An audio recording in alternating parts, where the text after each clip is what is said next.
দেখতে পাচ্ছেন মুখ্যমন্ত্রী মমতা বন্দ্যোপাধ্যায় নাগরাকাটায় বক্তব্য রাখলেন, দুর্গতদের পাশে থাকার কথা বললেন এবং এই মুহূর্তে ঠিক কতটা ক্ষয়ক্ষতি হয়েছে সরেজমিনে তা খতিয়ে দেখছেন। আশাবুল হোসেন আমাদের প্রতিনিধি আরো বিস্তারিত বলতে পারবেন এই নিয়ে। আশাবুল, দেখো, মুখ্যমন্ত্রী আজকে সোজা হাসিমারা থেকে নাগরাকাটার কালীখোলা এসে পৌঁছন এবং এখানে ব্যাপক ক্ষয়ক্ষতি হয়েছে।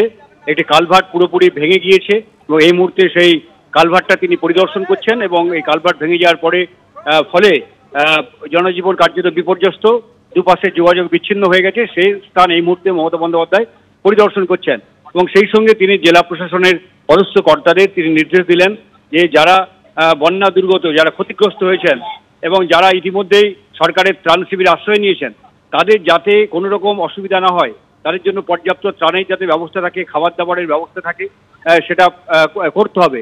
একই সঙ্গে তিনি ঘোষণা করেছেন যারা এই প্রাকৃতিক বিপর্যয়ে যাদের মৃত্যু হয়েছে তাদের পরিবার পিছু একজনকে চাকরি দেওয়া হবে এবং 5 লক্ষ টাকা করে ক্ষতিপূরণ দেওয়া হবে। সেই সঙ্গে অনেকেই ঘরবাড়ি ছেড়ে পালিয়ে এসছেন বা যাদের ঘরবাড়ি ভেঙে গেছে, কাগজপত্র নষ্ট হয়ে গেছে, জমির দলিল নষ্ট হয়ে গেছে, এইসব অভিযোগ মমতা বন্দ্যোপাধ্যায় পেলেন এবং তিনি আশ্বস্ত করেছেন যে সরকার বিশেষ শিবির খুলে তাদের সমস্ত কাগজপত্র আনার ব্যবস্থা করে দেবে এবং যাদের ঘরবাড়ি ভেঙে গেছে তাদের ঘরবাড়ি তৈরি করে দেওয়া হবে। সমস্ত রকম পুনর্বাসনের ব্যবস্থা সরকার করবে এবং সরকারের উপর আস্থা রাখার আবেদন জানান।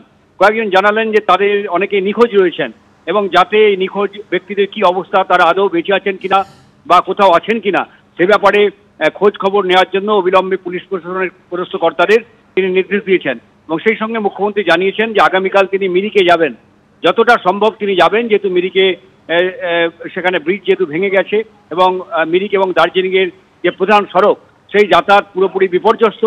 সেখানে অস্থায়ী একটি ব্রিজ তৈরি করে দেওয়া হবে সাময়িকভাবে যাতায়াতের জন্য এবং সেখানে যতটা তিনি সম্ভব যেতে পারবেন সেখানে যাবেন এবং সেখানে এই যে দুর্গত এলাকায় মানুষের সঙ্গে তিনি কথা বলবেন।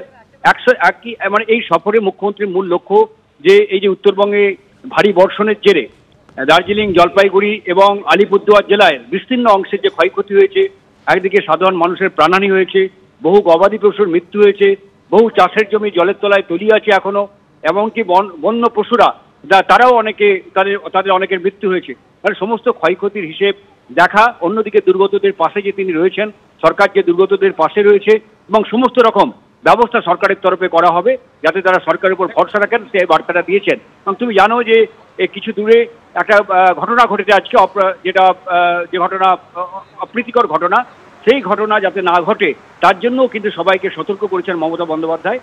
মুখ্যমন্ত্রী জানিয়েছেন প্রত্যেকেরই অধিকার আছে যে দুর্গত এলাকায় মানুষের পাশে দাঁড়ানো এবং তারা যাতে দাঁড়াতে পারে সেই ব্যবস্থা করতে হবে এবং কোনো রকম অপ্রীতিকর ঘটনা ঘটানো উচিত নয়। এখন সবাই মিলে কোনো রাজনীতি না করে সাধারণ মানুষকে রক্ষা করাই হচ্ছে সবার কর্তব্য, ফলে কোনো রকম গোলমালের ঘটনা না হয় সে ব্যাপারে পুলিশ প্রশাসনকে তিনি নির্দেশ দিয়েছেন।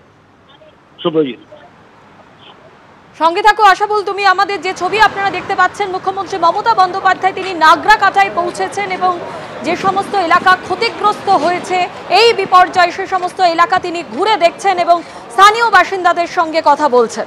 সঙ্গে রয়েছেন মুখ্য সচিবও।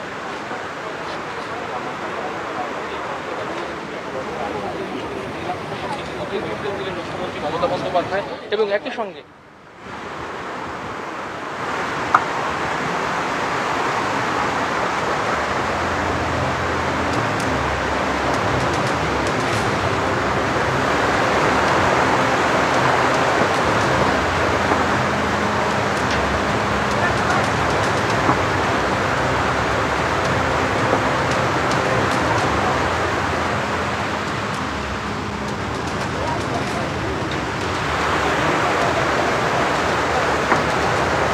আবারও কথা বলবো আমাদের প্রতিনিধি আশাবুল হোসেনের সঙ্গে। আশাবুল, আমরা দেখতে পাচ্ছি যে নাগরাকাটা এই দুর্যোগে অনেকটাই ক্ষতিগ্রস্ত হয়েছে, সেখানে আজকে মুখ্যমন্ত্রী মমতা বন্দ্যোপাধ্যায় এই মুহূর্তে তিনি একটি কালভার্টের উপরে রয়েছেন এবং সেখান থেকে গোটা এলাকার পরিস্থিতি তিনি খতিয়ে দেখছেন।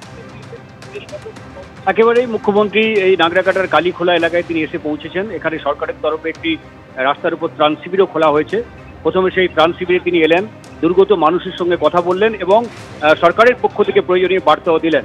এই মুহূর্তে রাস্তার উপরে যে কালভার্টটা ছিল সেই কালভার্টটা পুরোপুরি ভেঙে গেছে, সেখানে তিনি পরিদর্শন করছেন এবং সেই সঙ্গে সাধারণ মানুষকে বললেন যে যারা ত্রাণ শিবিরে এসে ইতিমধ্যে উপস্থিত হয়েছেন এবং যারা এখনো আসেননি তারা যারা নিচু এলাকায় রয়েছেন তারা যাতে অবিলম্বে নিচু এলাকা ছেড়ে তারা এই সমস্ত ত্রাণ শিবিরে এসে পৌঁছন, কারণ আগামী কাল এবং পরশু একটা হাই টাইড হওয়ার সম্ভাবনা রয়েছে।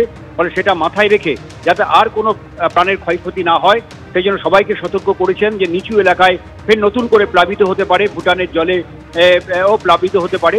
ফলে কোনো রকম ঝুঁকি না নিয়ে সাধারণ মানুষ যারা নিচু এলাকায় রয়েছেন যাতে তারা তাদের প্রয়োজনীয় জিনিসপত্র যতটা সম্ভব নিয়ে তারা সরকারের ত্রাণ শিবিরে আসেন এবং সরকারের পক্ষ থেকে তাদের জন্য থাকা, খাওয়া এবং যাবতীয় ব্যবস্থা করা হবে। এবং যারা ইতিমধ্যেই ত্রাণ শিবিরে পৌঁছেছেন তারা অনেকেই ঘরবাড়ি হারিয়েছেন, তাদের জরুরি কাগজপত্র, জমির দলিল থেকে আরম্ভ করে আধার কার্ড, ভোটার কার্ড এবং প্রয়োজনীয় যে কাগজপত্র সমস্ত নষ্ট হয়ে গেছে সেই সব অভিযোগ, সেই সব বিষয়গুলো মুখ্যমন্ত্রীর কাছে তুলে ধরলেন দুর্গত এলাকার মানুষরা। মুখ্যমন্ত্রী তাদের আশ্বস্ত করলেন এই সব নিয়ে কোনো রকম ভয় পাওয়ার কারণ নেই, সরকার তাদের পাশে আছে। বিশেষ শিবির খুলে তাদের হাতে সমস্ত কাগজপত্র, জমি জমা থেকে আরম্ভ করে আধার কার্ড, ভোটার কার্ড, তাদের বিভিন্ন শংসাপত্র সমস্ত কিছু সরকারের তরফে তুলে দেওয়া হবে। যারা মানুষকে পরিবারের প্রিয়জনকে হারিয়েছেন তাদের পরিবার পিছু একজনকে চাকরি দেওয়া হবে, 5 লক্ষ টাকা করে ক্ষতিপূরণ দেওয়া হবে এবং প্রত্যেককেই একেবারে পুনর্বাসন দেওয়া হবে, প্রত্যেকের ঘরবাড়ি তৈরি করে দেওয়া হবে। জল নামার জন্য অপেক্ষা করতে হবে, কারণ আরও কয়েকদিন নতুন করে প্লাবিত হওয়ার আশঙ্কা রয়েছে, যেহেতু হাই টাইড হওয়ার সম্ভাবনা রয়েছে। ফলে একদিকে মুখ্যমন্ত্রীর এই যে উত্তরবঙ্গ সফর, তিনি আজকে সরাসরি কলকাতা থেকে হাসিমারায় এসে পৌঁছন এবং হাসিমারাতে নেমেই তিনি সরাসরি এই নাগরাকাটার এই কালীখোলা এলাকায় এসে পৌঁছন। এখানে গ্রামে 4 জনের মৃত্যুর ঘটনা ঘটেছে, সেখানে এসে পৌঁছেছেন তিনি। তার মূল বার্তাটা এলাকার ক্ষয়ক্ষতি পরিস্থিতি খতিয়ে দেখা, ক্ষয়ক্ষতির হিসেব নিকেশ করা এবং অন্যদিকে দুর্গত মানুষদের পাশে যে তিনি রয়েছেন, সরকার যে তাদের পাশে রয়েছে, সরকার সমস্ত রকম সাহায্য করবে, তারা যাতে অসহায় নিজেকে অনুভব না করেন সেই বার্তাটা মমতা বন্দ্যোপাধ্যায় স্পষ্ট করলেন। প্রত্যেকের কাছে তাদের দুঃখ দুর্দশার কি বিষয় রয়েছে সেটা তিনি জানতে চাইলেন। 2-1 জন জানালেন তাদের পরিবারের লোকজন এখনো পর্যন্ত নিখোঁজ রয়েছেন। পুলিশ প্রশাসনকে মুখ্যমন্ত্রী নির্দেশ দিয়েছেন যারা নিখোঁজ রয়েছেন তাদের খোঁজ খবর নেওয়ার জন্য, তারা যদি বেঁচে থাকেন খুব ভালো, এবং যদি তাদের কোনো রকম মৃত্যু ঘটনা ঘটে তাহলে সেক্ষেত্রে তাদের দেহ উদ্ধার করার তিনি নির্দেশ দিয়েছেন। ফলে এই এলাকায় এসে মুখ্যমন্ত্রী তিনি এটাও জানিয়েছেন যে আগামীকাল তিনি মিরিকে যাবেন। সেখানে যে দুধিয়া সেতু, সেই সেতুটা পুরোপুরি বন্যার তোড়ে সেটা ভেসে গেছে। ফলে মিরিক এবং দার্জিলিং, শিলিগুড়ির যে মূল যোগাযোগ ব্যবস্থাটা, সেই যোগাযোগ ব্যবস্থা পুরোপুরি ভেঙে পড়েছে। সেখানে অস্থায়ীভাবে একটা ব্রিজ জরুরি ভিত্তিতে তৈরি করা হবে যাতে সাময়িক যাতায়াত করা যায়, সেই পথটা খোলার জন্য তিনি। তুমি আমাদের সঙ্গে থাকো।